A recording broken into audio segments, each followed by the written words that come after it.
Hello everyone, Radhe Radhe. Welcome to the कोहू cakes. तो आज हम लोग यहाँ पे ये ट्रेंडिंग फायर केक बनाने वाले हैं, जिसको वर्नबे केक भी बोलते हैं। और ये फायर केक आज हम लोग बेफर पेपर से बनाने वाले हैं। और आपको फायर पेपर और बेफर पेपर में क्या डिफरेंस है ये भी मैं आज आपको यहाँ पे बताने वाली हूँ। ठीक है, तो चलिए हम लोग शुरू करते हैं हमारा ये ट्रेंडिंग फायर केक बनाना। तो यहाँ पे मैंने ले लिया है मेरा जो स्पॉन्ज, इसको मैंने 6x4 इंचेस के टिन में बेक किया है। और ये करीब 1 kg केक मैं यहाँ पे बनाने जा रही हूँ। तो मैंने यहाँ पे 300 प्रीमिक्स से इसको बेक कर लिया था और इसको क्रम्बल कोट किया है। मैंने यहाँ पे फ्लेवर यूज़ किया है रसमलाई फ्लेवर, जो मालाज का क्रश आता है उससे मैंने इसको फ्लेवर दिया है। और क्रम्बल कोट करके मैंने इसको करीब आधे घंटे के लिए रख दिया था फ्रिज में।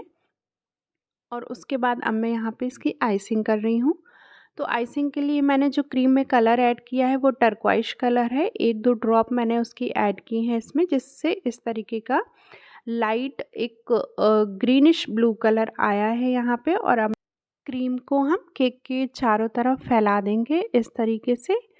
और इसके एजेस में भी हमें पूरा क्रीम स्प्रेड करना है अच्छे तरीके से।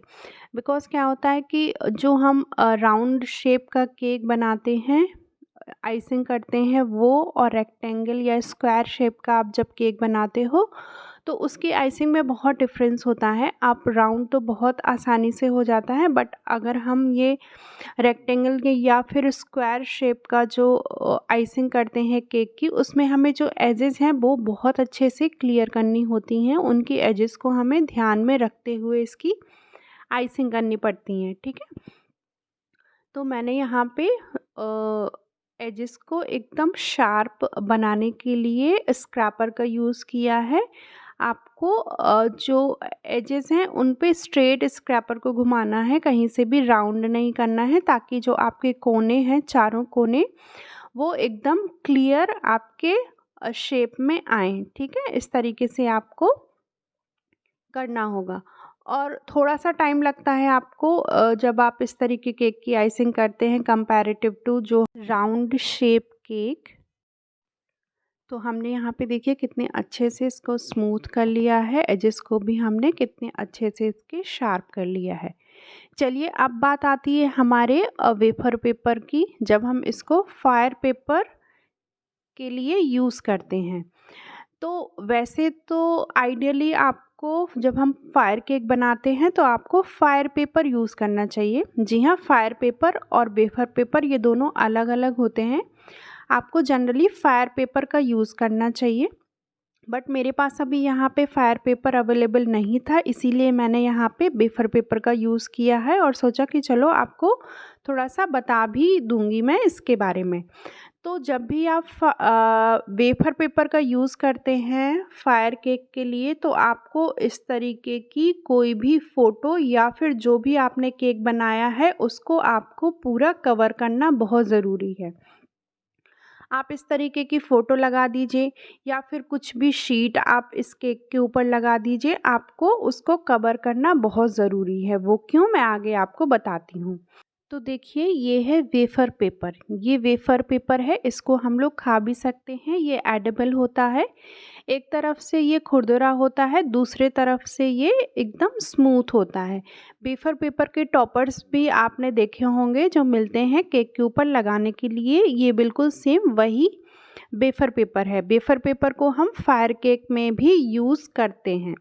इसके ऊपर आप लिख भी सकते हो, किसी भी पेन पेंसिल कुछ भी आप यूज़ करके इसको लिख भी सकते हो। तो मैंने यहाँ पे पेन का यूज़ करते हुए यहाँ पे फादर्स डे का एक टॉपर इस तरीके से इसको बना दिया है, थोड़ा सा डेकोरेट कर दिया है। आइडियली तो जब भी आप फायर केक बनाते हैं उसमें आपको फायर पेपर का यूज़ करना चाहिए, बट मेरे पास अभी फायर पेपर नहीं था, इसीलिए मैंने वेफर पेपर का यहाँ पे यूज़ किया है। जब आप फायर पेपर यूज़ करते हैं केक के ऊपर तो क्या होता है कि वो आपका एकदम से जल जाता है, उसमें कोई भी ऐश नहीं आती है। बट जब हम वहीं पे वेफर पेपर का यूज़ करते हैं तो वेफर पेपर में ऐश होती है, कार्बन होता है, इसीलिए मैंने आपको बोला था जब हम वेफर पेपर को जलाते हैं तो वो कार्बन अपना छोड़ता है, तो आपको इसीलिए आपके केक को कवर करना बहुत ज़रूरी है कि केक के ऊपर कोई भी कार्बन ना गिरे। ठीक है, मैंने जो फ़ोटो लगाई थी वो हमारे केक को इसीलिए कवर करने के लिए लगाई थी ताकि वो कार्बन से मैं अपने केक को बचा सकूं। ठीक है, इस तरीके से हम फ़ोटो लगा देंगे और उसके ऊपर मैंने डबल आइसिंग की है। यहाँ पे डबल आइसिंग करने से क्या होगा कि आपका जो फ़ोटो है और जो फायर पेपर है आपका वेफर पेपर उसमें गैप रहेगा, तो जब वो जलेगा तो डिस्टेंस एक मेंटेन रहेगा। इस तरीके से आपको वेफर पेपर लगाने के बाद उसके ऊपर कोई भी नोज़ल से आप इस तरीके से डिज़ाइन बना दीजिए, तो आपका ये केक यहाँ पे बनके हो जाएगा रेडी। ठीक है, तो इस तरीके से हमारा एक फायर केक यहाँ पे बनके हो जाता है रेडी। अब जो मैंने आपसे बात की थी जो ऐश निकलता है वो किस तरीके से होता है वो भी आप यहाँ पे देख लीजिए। तो जब हम इसको जलाएंगे, मैंने इसको जलाया है और जब ये पूरा जलेगा तो आप देख पाएंगे यहाँ पे जो कार्बन के छोटे छोटे पीसेस हैं ना, इस वेफर पेपर के जलने से वो इस फोटो के ऊपर गिरेंगे।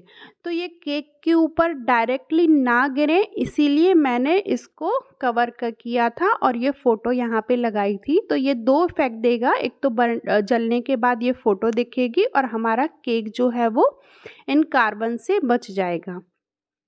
ठीक है, तो इस तरीके से देखिए, आपको देख रहे हैं ना ये छोटे छोटे ब्लैक कलर के जो डॉट्स आपको दिख रहे हैं, ये बिल्कुल कार्बन है जो वेफर पेपर से गिरा हुआ है। ये बिल्कुल भी सेफ़ नहीं होता है खाने के लिए।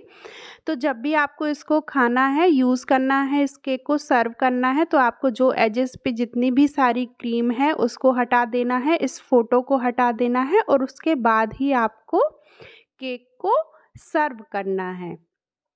ठीक है, तो आपको ये वीडियो कैसा लगा हमें कमेंट करके ज़रूर बताइएगा। हमारे वीडियोज़ अगर आपको अच्छे लगते हैं तो प्लीज़ शेयर ज़रूर करिएगा और सब्सक्राइब ज़रूर कर लेना, क्योंकि इसी तरीके से नॉलेजेबल वीडियोज़ हम आपके लिए लाते रहेंगे। वीडियो को अंत तक देखने के लिए बहुत बहुत धन्यवाद। राधे राधे।